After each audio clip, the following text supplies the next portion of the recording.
قائد ایوان وزیر اعظم کون ہوگا، اس کا تعین کرنے کے لیے نمبروں کا کھیل بالآخر شروع ہو چکا۔ تحریک انصاف کے پاس 155 ووٹ ہیں، جبکہ اس کے اتحادیوں کی نشستیں 24 ہیں۔ اس طرح حکومت کو کل ملا کر 179 اراکین کا اعتماد حاصل ہے۔ مشترکہ حزب اختلاف کے پاس 162 ووٹ ہیں۔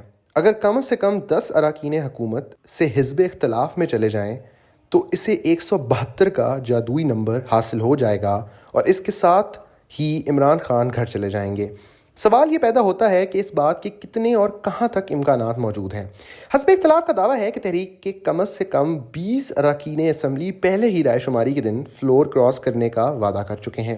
کچھ لوگوں کے بارے میں کہا جاتا ہے کہ وہ وسطی یا شمالی پنجاب میں مسلم لیگ نون کے ٹکٹ یا سندھ یا جنوبی پنجاب میں پیپلز پارٹی کے ٹکٹ پر جیتنے کے امکانات کی وجہ سے متاثر ہوئے ہیں۔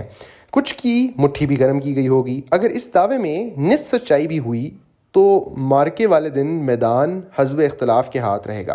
حکومت کے اتحادیوں میں کاف لیگ کے 5 vote, M Q M 7 vote, P A P 5 vote, G D A 3 vote, آزاد 2 ووٹ، شیخ رشید 1 ووٹ اور جے ڈبلیو پی 1 ووٹ شامل ہیں۔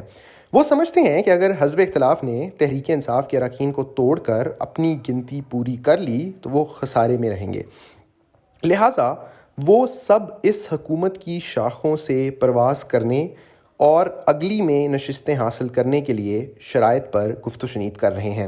ان حالات میں اگر سب کچھ منصوبہ بندی کے مطابق ہوا تو حزب اختلاف 200 سے زائد ووٹوں کی زبردست اکثریت سے عمران خان کا تختہ الٹ سکتی ہے۔ ٹھیک اسی وجہ سے عمران خان 2 محاذوں پر لڑ رہے ہیں۔ اپنے غرور اور تکبر کی کڑوی گولی نگل کر ترغیبات کے ذریعے اتحادیوں کو ساتھ رکھنے کی تگ و دو میں ہیں، لیکن ان کی اصل توجہ اپنے ساتھیوں کو حزب اختلاف کی جانے سے روکنے پر ہے۔ یہ تاثر ارزاں کرنا مقصود ہے کہ ان کا پایہ مضبوط ہے، وہ کہیں نہیں جا رہے، اس لیے ان کے حامی دل برداشتہ نہ ہوں اور ان کے ساتھ ہی رہیں۔ عمران خان کی حکمت عملی رائے شماری کے دن اپنے اراکین قومی اسمبلی کو پارلیمنٹ میں آنے سے روکنا ہے، اور اگر وہ ان کے حکم کی خلاف ورزی کرتے ہوئے حزب اختلاف کے ساتھ مل کر ان کے خلاف ووٹ دیتے ہیں تو اسپیکر قومی اسمبلی اسد قیصر ان کی تحریک انصاف کی رکنیت ختم کر کے ان کے ووٹ کینسل کر دیں۔ آئینی طور پر وہ انہیں اپنے خلاف ووٹ دینے سے نہیں روک سکتے، اور اگر طے شدہ طریقہ کار کے مطابق چلا جائے تو نااہلی کے عمل میں 4 مہینے لگ سکتے ہیں، 1 ماہ الیکشن کمیشن آف پاکستان کے پاس اور 3 ماہ سپریم کورٹ میں اپیلوں میں۔ لیکن اسپیکر آئینی طریقہ کار ایک طرف رکھ کر عمران خان کو پچھلے قدموں پر جاتے ہوئے لڑنے کا موقع دے سکتے ہیں۔ حزب اختلاف یہ جانتی ہے، یہی وجہ ہے کہ وہ اسی وقت اتحادیوں سے مذاکرات کر رہی ہے، کیونکہ انہیں اسپیکر حزب اختلاف کے ساتھ اتحاد کرنے سے نہیں روک سکتے۔ ووٹنگ کا دن ہنگامہ خیز اور گمبھیر ہونے کا خدشہ بھی موجود ہے۔ یہ صرف اس لیے ہوا ہے کہ اسٹیبلشمنٹ نے یہ بتا دیا ہے کہ وہ اب عمران خان کی حمایت نہیں کر رہی اور وہ غیر جانبدار ہے۔ لیکن اگر عمران خان بچ جاتے ہیں تو اپوزیشن اس پر الزام عائد کرے گی کہ اس نے آخری لمحات میں اتحادیوں کو خان کے ساتھ جڑے رہنے کا اشارہ دے کر حکومت کی ڈوبتی نبضیں بحال کر دیں، اور اگر عمران خان کی حکومت ختم ہو جاتی ہے تو پھر وہ اسٹیبلشمنٹ کو نشانہ بنائیں گے کہ اس نے کچھ حقیقی یا فرضی وجوہات کی بنا پر ان کے خلاف سازش کی۔ لیکن کھیل ختم نہیں ہوتا جب تک حتمی سیٹ ہی نہیں بچ جاتی۔ اگر عمران خان کو ہٹا بھی دیا جاتا ہے تو حزب اختلاف کو اگلے مرحلے کے لیے مل کر طریقہ کار طے کرنا ہوگا۔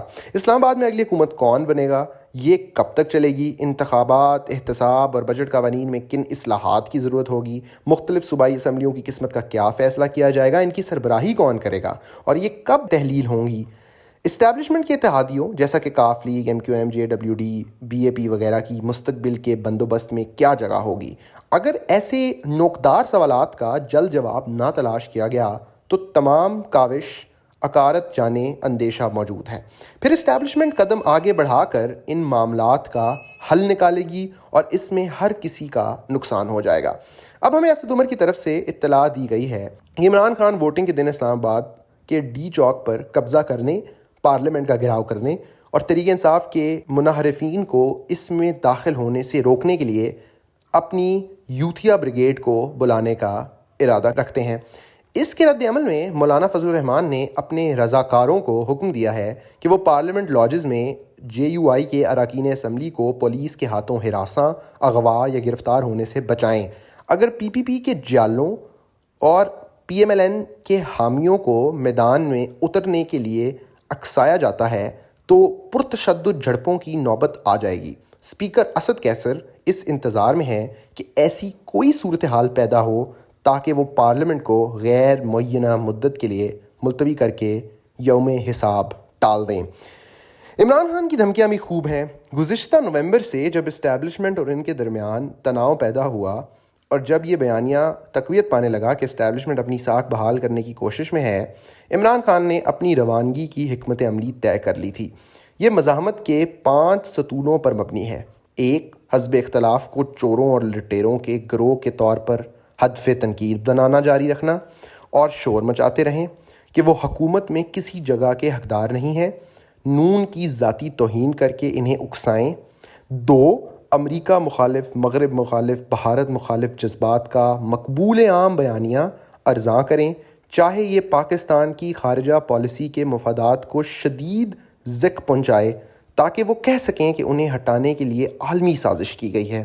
3، موجودہ آرمی چیف کو برطرف کرنے اور اپنے آدمی کو مقرر کرنے کے اپنے ایٹمی آپشن سے اسٹیبلشمنٹ کو دھمکیاں دیں۔ 4، قومی اسمبلی کے اسپیکر کو ہدایت کریں کہ وہ اپوزیشن کی طرف سے انہیں پارلیمنٹ میں معزول کرنے کی کسی بھی کوشش میں رکاوٹ ڈالیں، قطع نظر اس سے کہ ایسا کرنا غیر قانونی ہو۔ 5، آئینی طریقے سے اپنی حکومتوں کو ہٹانے میں جسمانی اور پرتشدد طور پر رکاوٹ ڈالنے کے لیے اپنے نوجوانوں کو متحرک کریں۔ مختصر یہ کہ عمران خان کی حکمت عملی یہ ہے کہ پرتشدد طریقوں سے برطرفی کی مزاحمت کی جائے اور فوج کو ایک بار پھر مداخلت پسند سیاست میں گھسیٹ لیا جائے۔ دوسرے لفظوں میں، اگر عمران خان حکومت نہیں ہوگی تو ان کا ترجیحی متبادل ملک میں سیاسی افراتفری پھیلانا ہے۔ کچھ لوگ اس جنونی سوچ کا موازنہ ڈونلڈ ٹرمپ کے ہتھ کنڈوں سے کر رہے ہیں۔ ISPR نے بھارت کی جانب سے ایک نامعلوم فلائنگ آبجیکٹ کی طرف اشارہ کیا ہے جو پاکستانی پنجاب کے شہر میاں چنو میں گر کر تباہ ہو گیا ہے۔ مغربی سرحد کے اس پار سے تحریک طالبان پاکستان، اسلامک اسٹیٹ اور بلوچ علیحدگی پسند پاکستانی شہریوں اور فوجیوں کو دہشت زدہ اور قتل کر رہے ہیں۔ داخلی خانہ جنگی کے سائے گہرے ہوتے جا رہے ہیں۔ نوشہ دیوار خوفناک ہے۔